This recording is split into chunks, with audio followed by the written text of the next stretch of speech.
বন্ধুরা, এদেশীয় আর বাঙাল এই বিষয় নিয়ে ভিডিওটা করছি। কোনো একটা দিন আমার এক বন্ধুর বাড়িতে আমরা আড্ডা মারছিলাম। তো সেই সময় বাঙাল আর এদেশীয় নিয়ে কথা হচ্ছিল। তুমুল ঝগড়া, রেষারেষি, কে কাকে কত ছোট করতে পারে।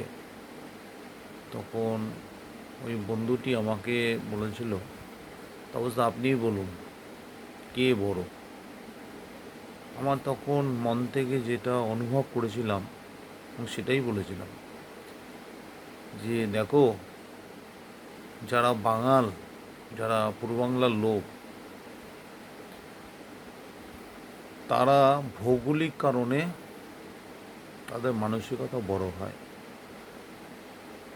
কেননা ওখান প্রথমে সূর্য ওঠে পূর্ব দিক দিয়ে, নদীমাতৃক দেশ, পলি সমৃদ্ধ মাটি, উর্বর জমি, ফসল, প্রকৃতি, ফলে তাদের মনটা অনেক বড় হয়। আর এদেশীয় লোকেরা,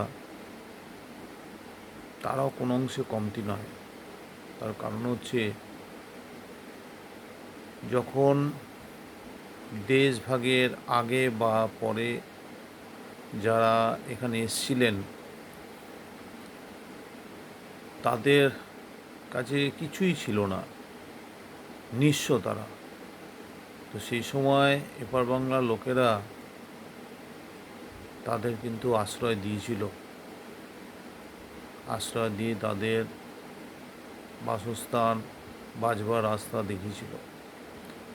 তো সেই সময় যদি তারা গ্রহণ না করতেন, তাহলে হয়তো পূর্ব বাংলা নিয়ে যে আমরা এত গর্ববোধ করি, সেই অস্তিত্ব হয়তো থাকতো না। তো যারা প্রাণ বাঁচায় তারা ভগবান তুল্য, অতএব তাদের ছোট করার কোনো জায়গা নেই, এটা আমার মনে হয়। তারপরে দেখেছিলাম যে তারা অবাক হয়ে তাকিয়েছিল এবং ঝগড়ার ব্যাপারটা ভুলেই গেছিল। এটা আমার বিশ্বাস।